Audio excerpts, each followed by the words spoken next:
Everyone, this is Jyoti. Welcome to Jain learning academy guys. Last series में हम लोग conditional sentences पढ़ रहे थे, जहां पर हमने कुछ रूल्स और कुछ क्वेश्चंस को देखा था। आज हम उसी सीरीज को आगे बढ़ा रहे हैं, कंडीशनल सेंटेंसेस पार्ट सेकंड। ठीक है बच्चों, स्टार्ट करें आज का सेशन। ऑडियो वीडियो सब क्लियर? चलिए मूव ऑन करते हैं। अगर आपको याद हो, अगर आपने पिछले सेशन देखे हो तो मैं एक बार आपको दिखा देती हूँ। ये कंडीशनल सेंटेंसेस में हम लोगों ने फर्स्ट 10 क्वेश्चन किए थे। आज हम पढ़ रहे हैं क्वेश्चन नंबर 11 से। चलिए, क्वेश्चन नंबर 11 क्या कहता है? No sooner, question number 11, no sooner did the teacher enter the class when the student stood up. याद रखिएगा स्टूडेंट्स कि नो सूनर का रूल क्या बनता है, जरा मैं थोड़ा समझा देती हूँ आपको। देखिएगा, नो सूनर कि जब भी हम बात करते हैं स्टूडेंट्स, तो सबसे पहले यहाँ पर हेल्पिंग वर्ब आती है। ये इन्वर्जन, इन्वर्जन एक टॉपिक आता है बच्चों इंग्लिश में। इन्वर्जन एक टॉपिक आता है, उसको मैं अलग से आपको समझाऊंगी। इन्वर्जन का टॉपिक काफी इंपॉर्टेंट है। इसमें बहुत बार बच्चों के क्वेश्चन होते हैं, पहले हेल्पिंग वर्ब आ रहा है लेकिन फिर भी इंटरोगेटिव का साइन नहीं है। इस तरीके के जो कंफ्यूजन्स हैं वो आपके डाउट क्लियर होंगे इन्वर्जन के टॉपिक में। अभी मैं आपको एक छोटे एक ब्रीफ इंट्रोडक्शन दे देती हूँ। नो सूनर के बाद सबसे पहले हेल्पिंग वर्ब आती है, और नो सूनर फॉलो किसको करता है? नो सूनर किसको फॉलो करता है? THAN, देन को। जहां पर भी हार्डली और स्कार्सली आएगा वो फॉलो करता है वेन को। बट यहां पर अगर हम नो सूनर की बात करें तो नो सूनर फॉलो करता है THAN, देन को। अब यहां पर देखिएगा, पहले स्ट्रक्चर में हेल्पिंग वर्ब तो आ गया, फिर सब्जेक्ट आ गया एंटर द क्लास, लेकिन यहां पर वेन दे रखा है, जबकि यूज होना चाहिए THAN, देन। THEN देन नहीं होगा स्टूडेंट्स, ध्यान रखिएगा। देन क्या होता है? नाउ का पास्ट फॉर्म होता है देन, जबकि ये वाला देन डिफरेंट है, ये कंपैरिजन वाला देन होता है। Next question number 11, if had played well. आपके पास रूल बनता है इफ प्लस रूल, तो क्या स्ट्रक्चर बनता है?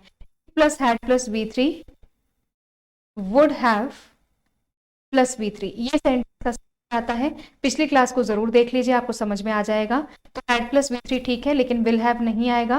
Would have is the right answer. तो विल की जगह वुड कर दो, हैव भी है और V3 भी है। Win 1 1, win 1 and 1।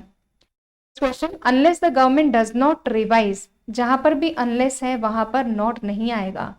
हाँ, मैं आपको इसके बारे में एक्सप्लेनेशन दे देती हूँ। सेंटेंस के जिस भी हिस्से में अनलेस दिया हुआ है, अनटिल दिया हुआ है, टिल दिया हुआ है, प्रोहिबिट दिया हुआ है, रिफ्यूज दे रखा है, ये पहले से ही इनमें ना का सेंस है। शब्दों में पहले से ही ना का सेंस है। अगर ना का सेंस है तो इनके साथ नॉट, नेवर जैसे शब्दों का कभी भी यूज आपको नहीं करना है। ठीक है, बहुत छोटी छोटी बातें हैं, इनको जितना ज्यादा आप क्वेश्चन करेंगे उतना ज्यादा आपको क्लैरिटी मिलती जाएगी। ठीक है, यहाँ पर ये जो बनता है अनलेस, अनलेस के बाद कभी भी नॉट का यूज नहीं होता है। तो यहाँ पर आपका क्वेश्चन का आंसर क्या बन जाएगा? Unless the government does not revise नहीं होगा। This is not the right answer. तो क्वेश्चन नंबर 13 को आप लिख देंगे डज नॉट रिवाइज की जगह आप रिवाइजेस कर दीजिए यहाँ पर। Unless the government revises. Revises क्यों किया? गवर्नमेंट सिंगलर है और मेन वर्ब को सिंगलर बनाने के लिए एस और ES का यूज करते हैं। Question number 14, if I was king. I was king नहीं होगा, इफ आई वर। मैंने आपको लास्ट क्लास में भी बताया था पोजिशनल। इफ प्लस स्ट्रक्चर क्या बना इसका? If plus were, would plus verb की बेस फॉर्म। जितने भी इमेजिनरी सेंटेंसेस होते हैं उसमें हर सब्जेक्ट के साथ, चाहे वो सिंगलर हो या प्लूरल हो, वर्ब का यूज करते हैं। तो वुड प्लस ये आ गया आपके पास वर्ब की बेस फॉर्म। ठीक है, बहुत सारे क्वेश्चन इस तरीके के कंडीशनल सेंटेंसेस आपको देखने को मिलते हैं। Question number 15, I would appreciate if readers would write to me. I would appreciate, यहां पर वुड प्लस वर्ब की बेस फॉर्म आ गई, बेस फॉर्म आ गई। अब बेस फॉर्म आ गई तो फिर यहां पर आई would appreciate if readers. If वाले क्लॉज में कभी भी विल शैल वुड का यूज होता ही नहीं है। तो इफ रीडर्स, अगर ये वुड प्लस V1 है तो यहां पर V2 करेंगे इसको, तो यहां पर राइट नहीं आएगा। देखो स्ट्रक्चर क्या बना, if plus V2, would plus verb का बेस फॉर्म, ये स्ट्रक्चर बना। इफ प्लस V2, तो यहां पर V2 नहीं दे रखा है, वुड राइट नहीं होगा, तो यहां पर आप लिख दीजिए रॉट। इफ सब्जेक्ट कहां गया इसका? If readers. ठीक है, if readers wrote to me, तो आंसर क्या बन जाएगा? सब्जेक्ट है आपके पास readers. Question number 15 and the right answer is if readers wrote to me. ठीक है, question number 16, if I would, if वाले हिस्से में कभी भी वुड का यूज नहीं होता। एक स्ट्रक्चर बनता है इफ प्लस, स्ट्रक्चर देखेंगे क्या बना है, अनफुलफिल्ड एक्शन का एक स्ट्रक्चर है and the action is if plus had plus V3, another clause में मिलेगा वुड हैव प्लस V3। ये रहता है हमेशा अनफुलफिल्ड एक्शन, तो इफ वाले क्लॉज में वुड नहीं आएगा, यहाँ पर हैड कर दीजिए, V3 दे रखा है, और नेक्स्ट क्लॉज में वुड हैव प्लस V3 का यूज हो चुका है। Unfulfilled action, closed action. Question number 17, if I had lots of money I would give some to anybody. सही है, हैड मतलब V2 आ गया और वुड प्लस वर्ब की बेस फॉर्म आ गई, तो कोई एरर है ही नहीं क्वेश्चन नंबर 17 में।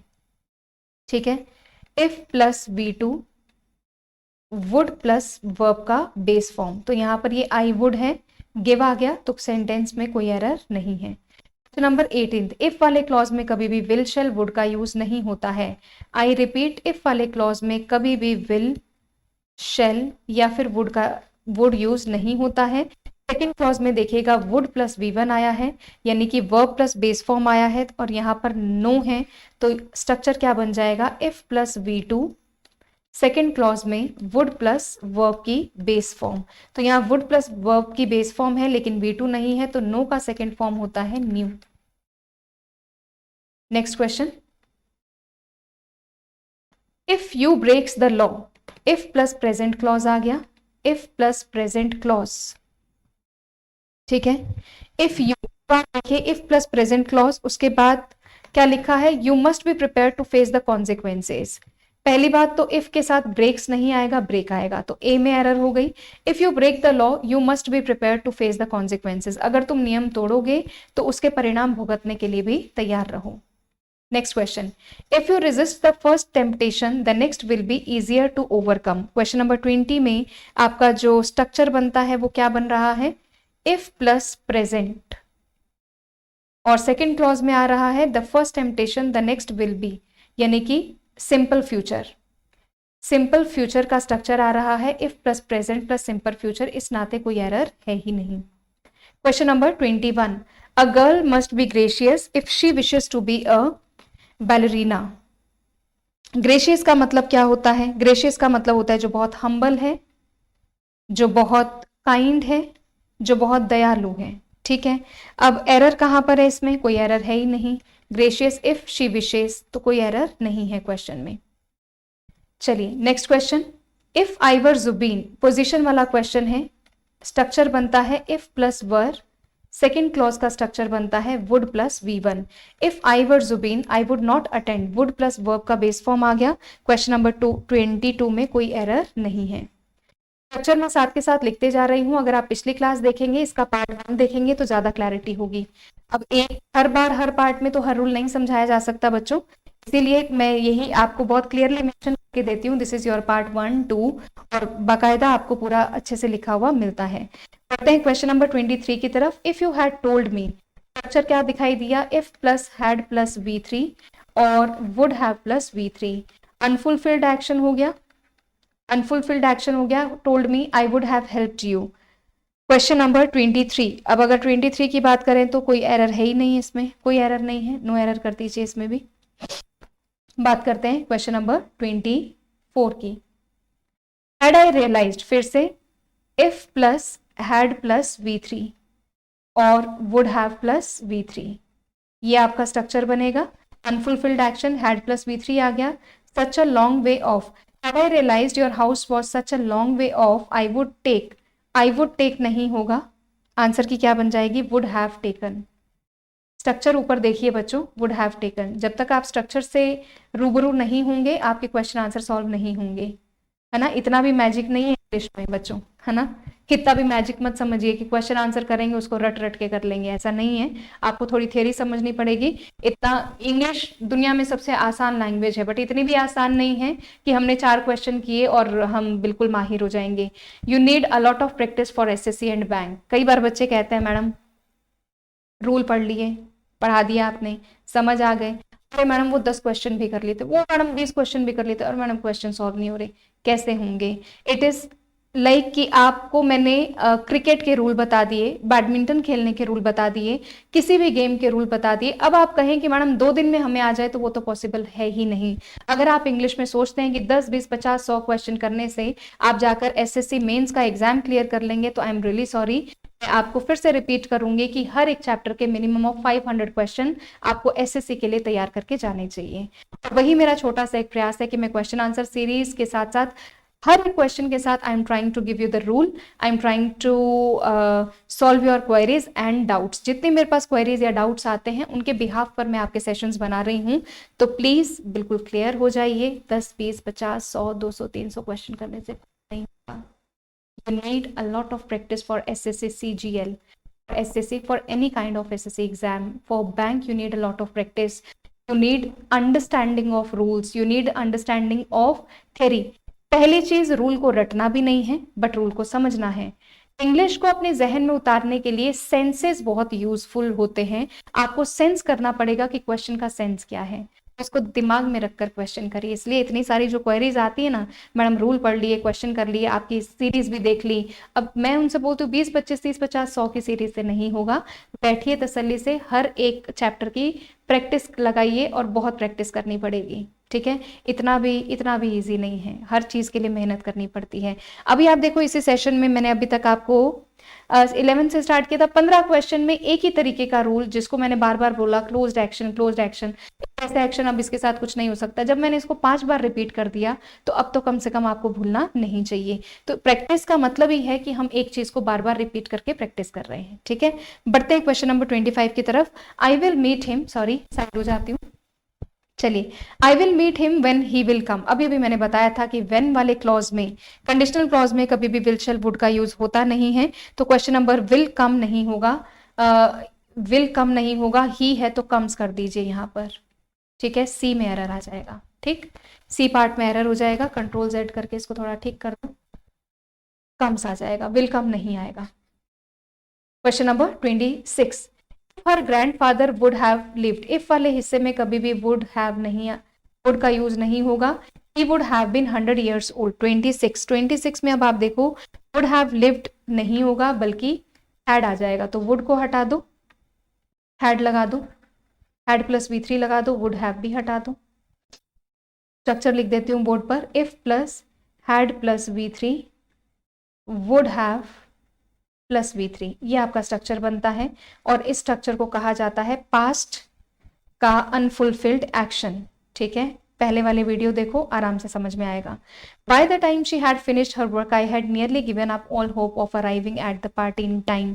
देखो बच्चों, इन टाइम का मतलब होता है समय से पहले, ऑन टाइम का मतलब होता है बिल्कुल समय पर, और बिहाइंड टाइम का मतलब होता है समय से पीछे, यानी लेट होना। तो 27 का आंसर ऑल होप नहीं लिखते हैं, all my hope, all my hope, याद रखना।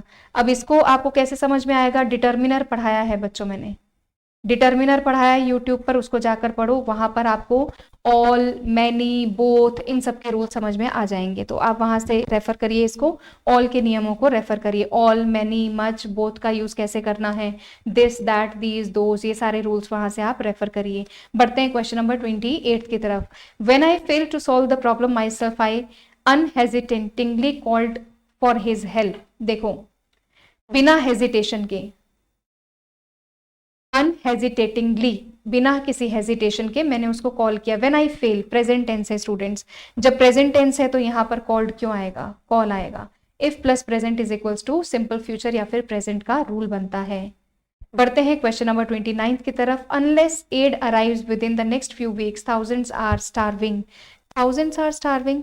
If plus present, next clause में सिंपल फ्यूचर, यहां पर within the next week thousands are striving, तो if plus present within the next week thousands are striving नहीं, will strive, will strive is the right answer. Thousands will starve है ना, starving, sorry striving नहीं, starving, भूखे मरना, माफी चाहती हूँ, it is not striving, it is starving.